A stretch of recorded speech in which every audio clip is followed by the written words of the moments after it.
और फिर जिस प्लास्टिक के बैग में आप इसको रख रहे हैं वो कहाँ बना है, उसका सर्टिफिकेट लाओ कि ये सब बिल्कुल ठीक ठाक है। बोले इतना करने के बाद मैं $4.90 में उसको अपना कपड़ा देता हूँ। 4 बिचौलियों का, कहते ना बिचौलिया खत्म हो जाएगी, 4 नए बिचौलिया आ गए। और ये वो बिचौलिए हैं जिनके ऊपर उसका अधिकार है, आपका अधिकार नहीं। बोले मैं $4.90 में बनाकर उसको देता हूँ। तो कहता है अगर मोहर $49 की नहीं लगाओगे तो सामान नहीं। मेरा सामान का मूल्य सब बिचौलियों को देने के बाद, अपना मुनाफा करने के बाद $4.90 है। समझ लीजिए ₹4.90 है। तो कहता है कि इस पर मोहर लगाओ $49। मुझे लगानी पड़ती है मोहर मिलकर। कौन सा सस्ता है? क्या कंज्यूमर को सस्ता मिल रहा है? क्या बाजार में वो ₹49 का आदमी जब खरीदने जाएगा तो सस्ता खरीदेगा? महंगा। इस बात को अच्छी तरह समझिए, ये बड़ा भारी जाल बट्टा है। आपसे अगर सामान लेंगे भी तो उसके ये रास्ते। कितने लोग ऐसा कर सकते हैं? कितने छोटे बुनकर इस चीज में टिक सकते हैं? भागो, तुम्हारा सामान नहीं बिकेगा। और फिर जहां अपने मॉल में वो आपको रखने के लिए जगह देगा, उसकी भारी कीमत होगी। किधर से सस्ता होगा? सस्ता नहीं, बिचौलिए बेहिसाब है। सामान महंगा है, आपका नहीं है। 6000 कंपनियों से बने हुए 50,000 सामान वॉलमार्ट दुनिया भर में बेच रहा है, हिंदुस्तान में भी बेचेगा। तो आपके छोटे उद्योग रहेंगे कि जाएंगे? बताइए। ये छोटे उद्योग इसके सामने टिकेंगे? ये छोटा व्यापारी इसके सामने टिकेगा?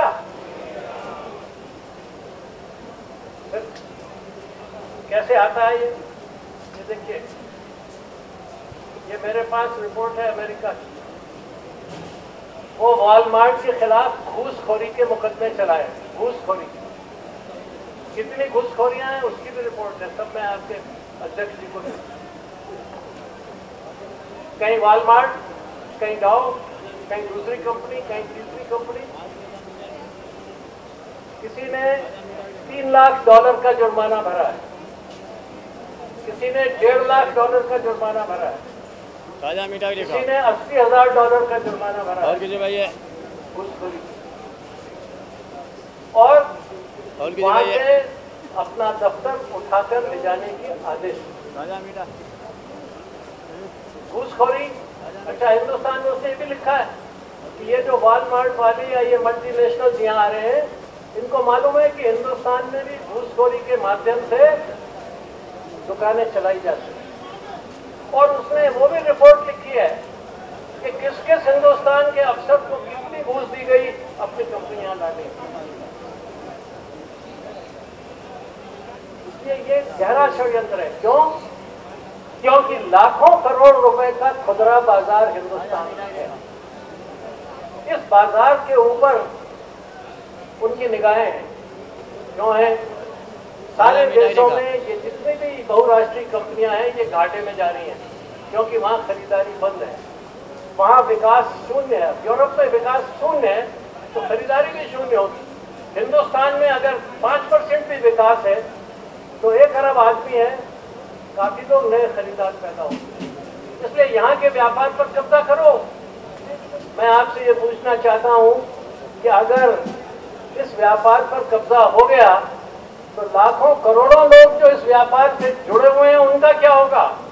और वो सब के सब या तो बेरोजगार होंगे और या गुलाम हो जाएंगे। ये बहुत भारी खतरे हैं। इसकी तरफ बहुत गहराई से लेने का काम करने की जरूरत है। ये लड़ाई सिर्फ व्यापारी की नहीं है, ये किसान की भी है। इसी रिपोर्ट में उन्होंने बताया है कि वॉलमार्ट और ऐसी कंपनियों का 75 से 80% व्यापार अनाज का है। अनाज, और उस अनाज के साथ भी वो यही करते हैं। और जहां जहां गए हैं वहां सबसे पहले अनाज का किराने का व्यापारी खत्म हुआ है, फिर किसान खत्म हुआ है, फिर कपड़ों का व्यापारी खत्म हुआ है, फिर छोटे धंधे करने वाले जो छोटे उद्योगपति हैं वो खत्म हुए हैं। और सारे देशों में आज वॉलमार्ट, कैरिकोर के खिलाफ आंदोलन। इसलिए हमने ये फैसला किया है भारतीय जनता पार्टी, मैं पिछले 10-15 साल से ये आवाज उठाए हुए कि ये FDI हिंदुस्तान में आने नहीं दी जाएगी। ये जहर है, ये हिंदुस्तान की गुलामी का रास्ता है। एक ईस्ट इंडिया कंपनी ने हमको 200-250 साल तक गुलाम बना के रखा। अगर ये 5-6 आ गई तो क्या होगा? और इनमें ऐसी एक कंपनी है, एक कंपनी ऐसी है जिसकी GDP, जिसका उत्पादन और जिसकी आर्थिक शक्ति फ्रांस, जर्मनी और इंग्लैंड तीनों देशों से बड़ी है। एक अकेली कंपनी के पास इतना पैसा है जितना इन तीनों राज्यों के पास, तीनों देशों की सरकारों के पास नहीं है। इन सरकारों को खरीद सकते। क्या आप देश को जाने देंगे? क्या आप देश को इन मल्टीनेशनल्स का गुलाम बन जाने देंगे? कुछ शायद बन जाने देंगे। बताइए, आप सब लोग तैयार हैं? तो जोर से कहिए, हिंदुस्तान कभी गुलाम नहीं होगा। इन बहुराष्ट्रीय मल्टीनेशनल कंपनियों का गुलाम नहीं। फिर और बताना चाहता हूं आपको, ये मल्टीनेशनल कंपनियां भारत के बड़े घरानों के साथ मिलकर भी बिजनेस करना चाहिए। मेरा ये बहुत साफ कहना है, छोटे व्यापार में बड़ी पूंजी का काम नहीं। उनको साफ कह दो, हमारे अंगना में तुम्हारा क्या काम? हाँ, कोई काम। छोटी पूंजी से काम होने दो।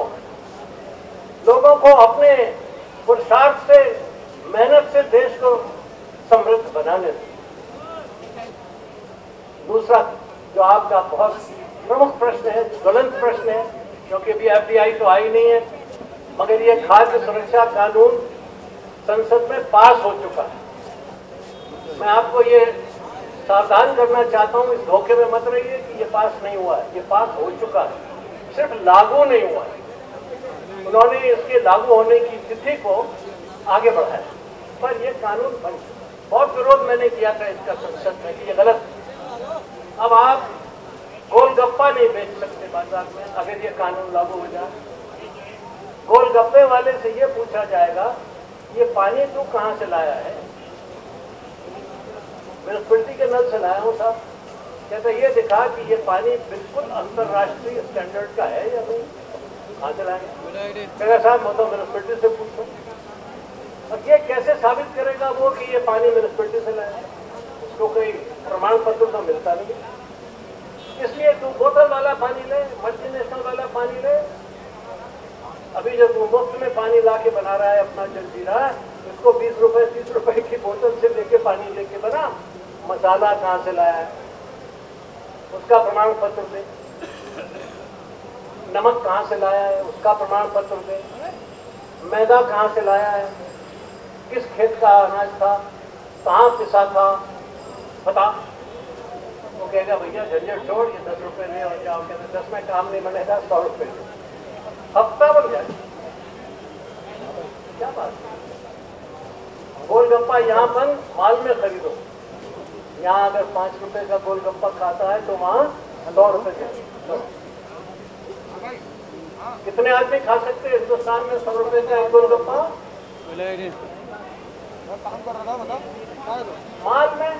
अब देखिए होगा क्या। ये बना रहा है कोई समोसा, उसे कहेंगे तेल कहाँ से लाया? मैंने कहा वो ये देखिए डब्बा रखा है, इसमें नाम लिखा है गणेश मार्का से लाया हूँ। कहता ये बता कि ये असली गणेश मार्का है, खाली डब्बा है। प्रमाण पत्र दे कि ये गणेश मार्का तेल सर्वथा शुद्ध। अब वो बेचारा 200-400-500-1000 रुपए की पूंजी लेके काम कर रहा है, समोसा बना रहा है कढ़ाई में। कहता ना तेल का प्रमाण पत्र दो, आटे का प्रमाण पत्र दो, ये आलू किस खेत में उगा था, उसमें कौन सा फर्टिलाइजर पड़ा था, कौन सा पेस्टिसाइड पड़ा था, इसका क्या प्रमाण पत्र है वो दो। खाद्य सुरक्षा नियम है, हमारे देश की सरकार ने बनाया। हम सांसदों के राय से बनाया, ऐसा नहीं है कि वो कहीं लोग समझते नहीं थे इस बात। मैंने बहुत हल्ला मचाया, हम 5-7 आदमी रहे खाली जो इसके खिलाफ हल्ला मचाया। जी बिल्कुल नहीं मिले। अभी आपकी ईद गई है, इसकी सेवैयां नहीं मिल सकती थी। अब दिवाली आएगी, आप मिठाई नहीं बेच सकोगे। ये घी कहाँ से लाया तू? ये डब्बा जिसमें तू बना के दे रहा है ये कहाँ से आया? जैसे वो प्रमाण पत्र मांगता था वैसे ये प्रमाण पत्र मांगेगा? ये कैसा कानून? इस देश में आप पान नहीं बेच सकोगे, आप चाय नहीं बेच सकोगे गुमटी में लगाकर। क्या बात है? हमारे यहाँ करोड़ों लोग बेरोजगार हो जाएंगे सिर्फ इसलिए कि आपको एक अमेरिका की पसंद का कानून बनाना है। शर्म नहीं आई हमारे लोगों को, इस सरकार को और यहाँ के राजनेताओं को, जो हिंदुस्तान के करोड़ों करोड़ों लोगों के पेट में लात मार रहे हैं? किसने इनको सिखाया कि ये कानून यहाँ पर? इनको साफ कहना चाहिए था, हिंदुस्तान की तरह से रहेगा। हाँ, साफ सफाई होनी चाहिए, इसमें कोई एतराज नहीं। धूल धक्कड़ नहीं होना चाहिए, इसमें कोई एतराज नहीं। पानी साफ होना चाहिए, ये बिल्कुल जायज है। मसालों में मिलावट नहीं होनी चाहिए, जायज बात है। आप छोटे व्यापारी को सुधार करने के लिए कुछ मदद कीजिए ना।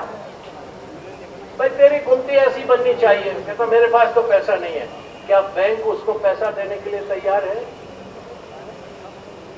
एक इंडस्ट्रियलिस्ट को आप 500 करोड़ 200 करोड़ 1000 करोड़ रुपए दे देते हैं किसी बिना गारंटी के, और इस आदमी को आप 1000 रुपया देने के लिए तैयार नहीं है ताकि वो अपनी गुमटी को साफ सुथरा क्यों नहीं दे सकते? आप बाजार को साफ सुथरा बनाना चाहते हैं तो आप नालियां साफ नहीं कर सकते हैं, दोष उस पर लगाते हैं। तू यहाँ बैठ के क्यों कर रहा है? वो कहाँ जाए? वो आपके बंगले में तो नहीं जा सकता, तो सड़क पर ही बेचेगा, जहां आदमी आते हैं वहीं तो जाएगा। आप कैसे कानून? ये कानून 2013 नहीं, उनसे कहिए 3013 तक के मुल्तवी कीजिए, इस कानून को मानने की जरूरत नहीं है। इसको, इस कानून का विरोध कीजिए। और मैं भारतीय जनता पार्टी की तरफ से कहता हूं कि हम भी फिर से कोशिश करेंगे कि इसमें तब्दीली आए, ये वापस हो। सब अंतर्राष्ट्रीय लोग चाहते हैं, अच्छे चाहते हैं अंतर्राष्ट्रीय लोग। अंतर्राष्ट्रीय लोग कहेंगे तुम जहर खा लो तो हम खा लेंगे। हमारे लिए कौन महत्वपूर्ण है, इस देश का आम आदमी या अमेरिका की मल्टीनेशनल? मेरे लिए इस देश का आम आदमी महत्वपूर्ण है। इस सरकार के लिए अमेरिका की मल्टीनेशनल्स महत्वपूर्ण है। हमने फैसला किया है कि हम आम आदमी के साथ हैं। मल्टीनेशनल्स रहें, जाएं, मरे, खपे, ये उनकी जिम्मेदारी है, हमारी जिम्मेदारी आम आदमी। इसलिए मैं आपको साफ कहना चाहता हूं कि जो खाद्य सुरक्षा कानून है, ये खाद्य सुरक्षा कानून नहीं है, बल्कि ये व्यापारी किसान हत्या कानून है, ये हत्यारा कानून है। इसको वापस किया जाना चाहिए। ये मांग आपकी बहुत जायज है और उतनी ही जायज है जितनी मल्टीनेशनल्स के खिलाफ आप। टैक्स के मामले में भी यही है, इसमें लड़ाई हो रही है। हमारी सरकारों ने अभी तक जीएसटी को लागू नहीं होने दिया है, संघर्ष चल रहा है। कोशिश यही है कि जीएसटी बहुत सरल बने। जीएसटी की जो आपकी आपत्तियां हैं वो आप हर प्रदेश सरकार को, राज्य सरकार को जाके दीजिए, बताइए उन्हें कि आपको क्या कठिनाई है। व्यापार जितना सरल होगा, जितना पूंजी का प्रवाह होगा देश में, उतना ही देश का विकास होगा। पूंजी का प्रवाह होने दो, उसे अवरुद्ध मत करो, उसे रोको मत। इसलिए टैक्स को बहुत सरल बनाओ ताकि लोग दे सकें। व्यापारियों पर आए दिन आक्रमण होते हैं। सुरक्षा लाल कृष्ण आडवाणी जिंदाबाद, लाल कृष्ण आडवाणी जिंदाबाद। आडवाणी जी स्वागतम। यार